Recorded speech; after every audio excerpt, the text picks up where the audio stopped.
welcome back to another video. This one's a little bit special because I have Angie here, our Deep Cast expert, who is going to run us through something really big. We normally do the small stuff, but this one here is a console table that we are going to fill with Resi Deep Cast. Hi guys. So I've pre-framed this piece. It's a white cypress piece. The front edge I've charred, which is why it's black.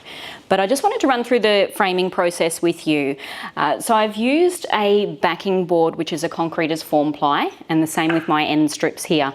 The reason I use this particular form ply is because when I want to demold my job, I know that the resin isn't going to stick to this particular lining on the concreter's form ply. And I have used the front edge strip as a normal piece of timber, but to avoid the resin sticking to this, I've actually coated it with a clear packing tape. So I know again that my resin is going to release from the clear packing tape. So I wanted to frame up the front edge of this console piece because I wanted to basically feature the natural edge of the timber here of the white cypress, and by using ResiArt Deep Cast I'm able to do that and pour that in one pour, which is the beauty of the Deep Cast, isn't it? Yeah. Yes. So but I love working with the Deep Cast because of that. Because yeah, it's the clarity that you get with it, the bubble release, everything like that is just amazing with the Deep Cast. Which we're going to show you all today, which is really exciting.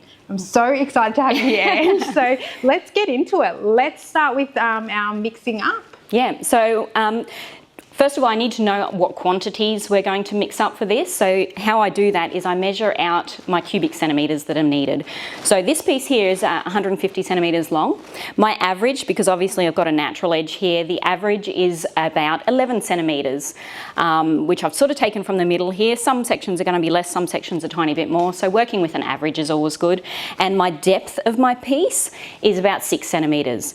So I know my cubic centimetres is 9,900, which I then divide by 1,000, and that gives us how many litres we need. So we need about 9.9 litres. So that's why we've got 3 buckets ready to mix up. So we don't mix them all in one. We're going to mix it over 3 buckets just to make it easier for the stirring. Well, yeah, stirring, but also I mean, it's quite difficult to get like a 10-litre bucket and measure up. So if we can divide it up, it makes our measuring a little bit easier, mixing a hell of a lot easier. Yeah, awesome. Yeah. Okay, so a really important thing that I have done before we put our console down is we have covered our workspace. We spilled black builder's plastic on the floor, black builder's plastic on our table. We don't want resin going anywhere. We also have our aprons on. So we are good to go. We will also be making sure we wear gloves whenever we're working with the resin. And because our Deep Cast has no VOCs, we don't need to wear a respirator. And we have a very well ventilated room that we're working in. Angie's going to go over how she prepped our surface. So I'm going to hand it over to you, Ange. Thanks, Resi. So I've actually prepped the surface here to form a watertight cavity. So where we're pouring our resin in today, we can ensure it's not going to leak. How I've done that is after I've framed up and positioned my end strips around my console piece, I've actually used our Resi resin to seal it up. So I've actually done 2 very thin layers where I've coated the internal edge of the timber, but also made sure that I've actually gotten in where the join of the side strips are to the base to ensure that we don't have any leakage. And I've made sure that we've covered the corner areas as well as the whole floor of where we're pouring in for the console today. Awesome. All right, well, let's mix up. Okay, first and foremost, we're putting on our gloves, time to put those on. Okay, so really important to note that we are going to be using our 2:1 mixing ratio for our Resi Deep Cast. This is the same for all our epoxy resins. So I'm going to hand you over to Ange so she can tell you what we'll be how much we'll be mixing up today. Okay, so we're using our 5 litre ratio buckets, and obviously because we need a large quantity of resin, we need to use multiple buckets. We're using the 2:1 ratio on the side of the buckets here, and for 2 of our buckets, we're measuring out 3.75 litres, and 1 of the buckets will be 3 litres. So that brings us to just a little over 10 litres of resin today, because we know that we needed 9.9 litres. So it's better to be safe than sorry and have a little bit more resin, just in case you've miscalculated, especially when you're working with timber. With natural edges, it is hard to get an exact measurement of what your cubic centimetres are. So always adding that little bit extra as a buffer is a great idea. So at the moment, Chrissy's going to be pouring out our part A, and then we'll be pouring in our part B and going through the mixing process.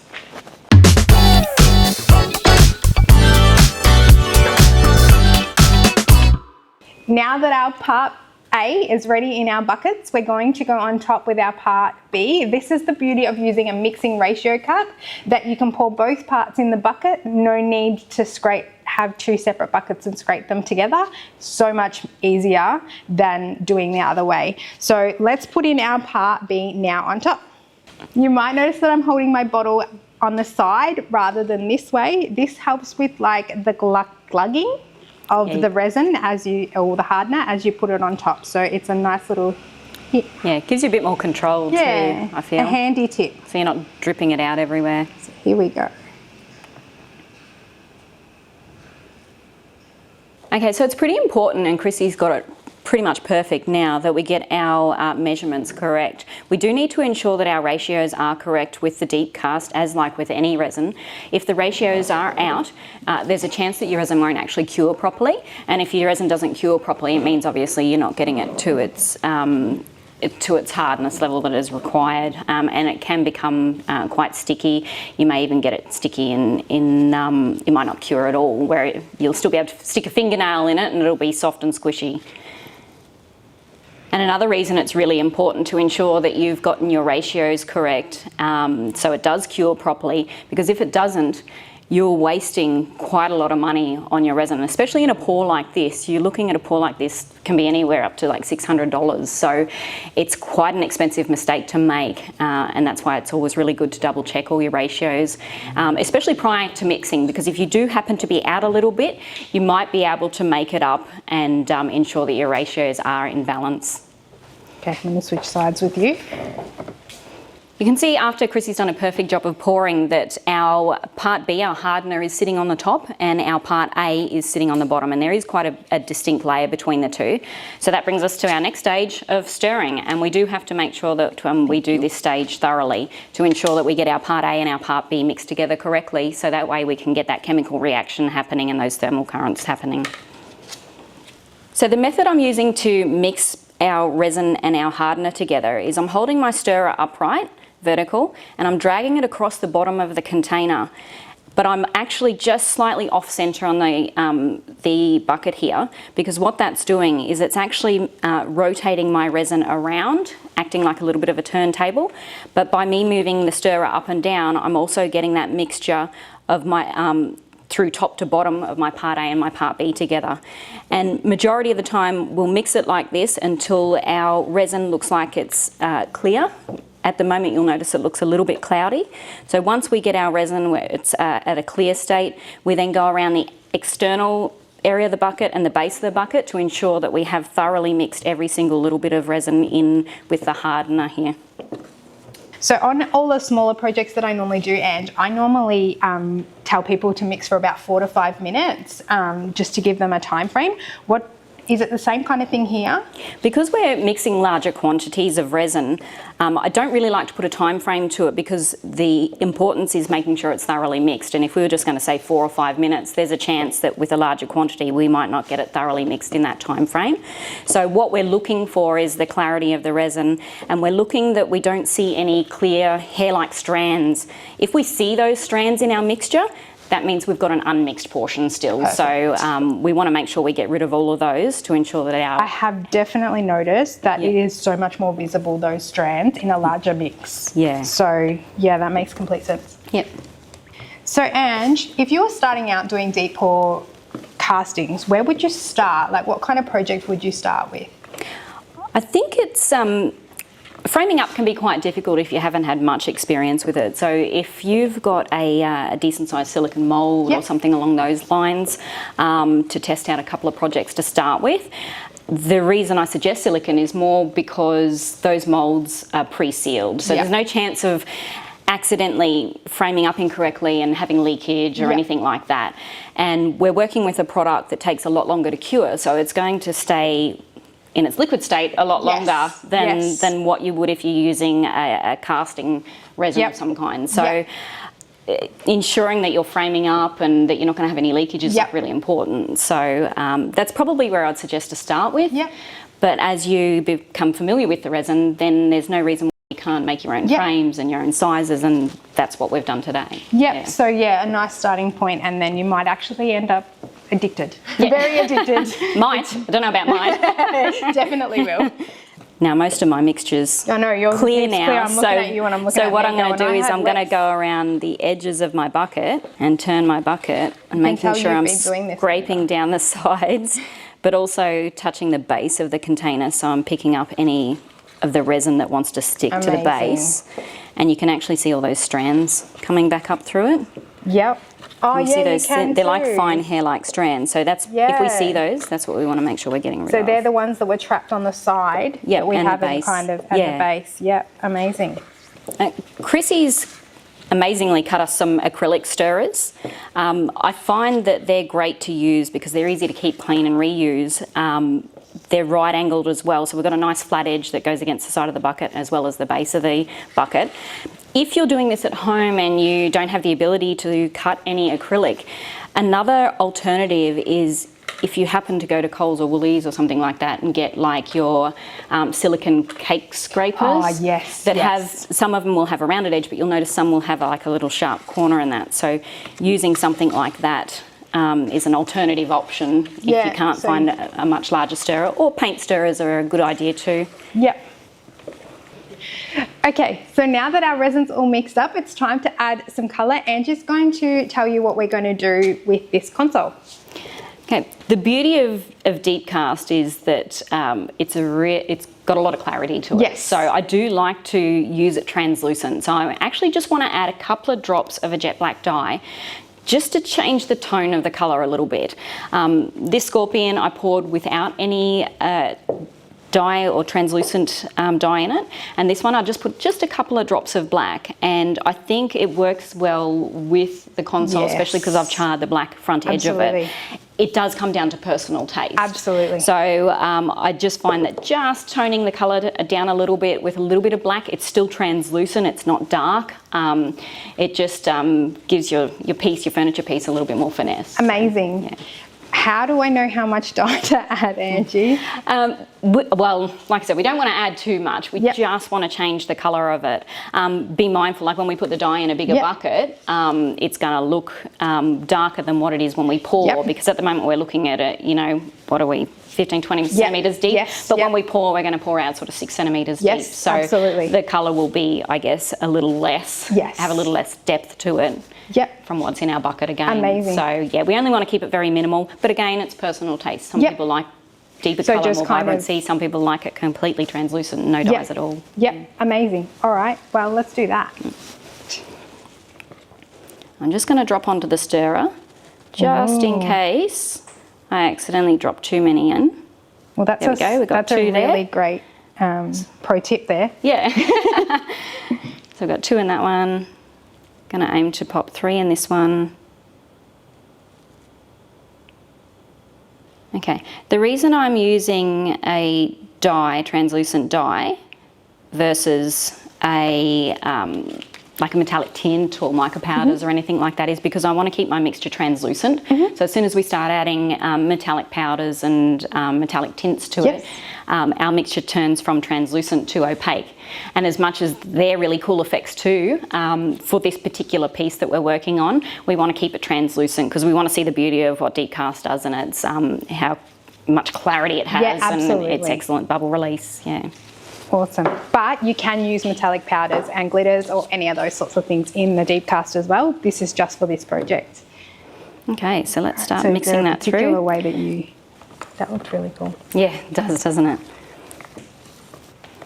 but I think that's enough. It'll be Yep. slightly paler again when we pour it out. In my mind, I would have put more to think that you would want more, but see, this is Well, why. it's just a little bit, like, so it still looks clear. Yeah, see, I So, suppose now looking at, but see, because when it's against timber, it looks darker, doesn't Correct. it? Yeah. So that's why. So when I'm we like, pour it in here, it's going to look like it's black. Yeah, But makes when you sense. demold Once it, you'll see demold the it'll clarity look- to it. Yeah. Amazing. So you can see that we've completely mixed our little bit of translucent Yep. dye in now, and that means we're ready to pour. So my next step is I am still sticking with my PPE, but I just need to take my gloves off for a second because I just want to put a little bit of tape on the inside of each of these buckets to create a little bit of a spout. And when I use my gloves, the tape just wants to stick to my gloves. So as soon as we finish that, we'll get our gloves straight back on. This is another great pro tip. So I'm just sticking it to the inside. Just having a little bit of a self-made spout just helps me pour it out without it dribbling everywhere. Before pouring, we just want to make sure that we've have thoroughly mixed everything. Yes. We've checked all the sides of our container and the base of our container, and we've made sure that we see no like hair-like translucent Yes, strands in yep. it, which means I know that we've mixed it thoroughly. I know that we've cleaned out our channel that we're about to pour in, Yep. and we've made our little spout to pour from. So aside from me popping Your gloves gloves back back on, we're able to get ready and start this pour. Awesome. This is like a really nice aesthetic part of the process. Okay, time to pour. This is the exciting part. One thing that I'm looking for when I do pour this such a large quantity of resin into this channel is just to make sure I'm not getting any leaks out of the corners of my framework. So as I pour, and especially when I get deeper, it's really important for us to check the edges of the channel to make sure that nothing is leaking. And that's why we go through such a thorough seal up process to ensure that we've covered all of that so we don't waste all of our resin.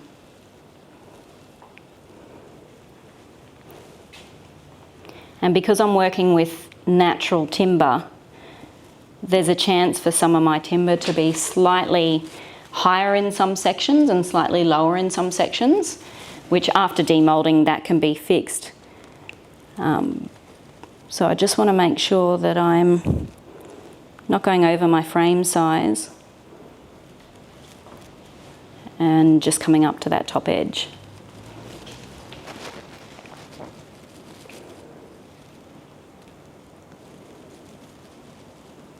And that's about it. I'm not going to go too much higher because I am at the top edges of my side strips. I do have the tiniest bit under here, but when we demold and level the job, that will all be leveled out and everything will be at the same height then.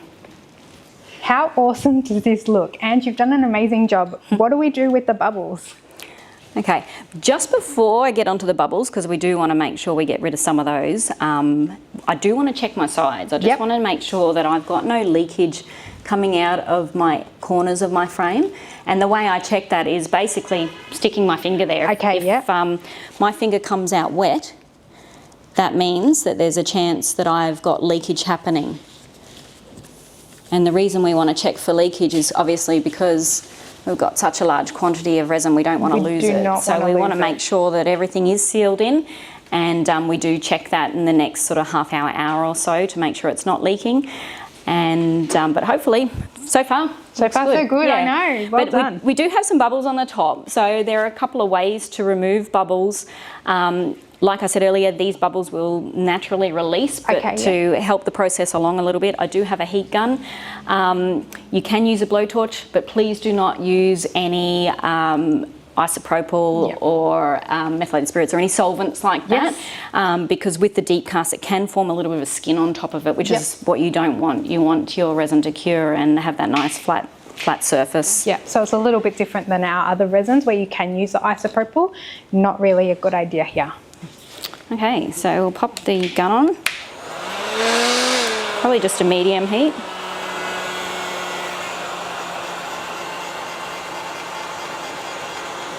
It looks so cool as they disappear. Wow.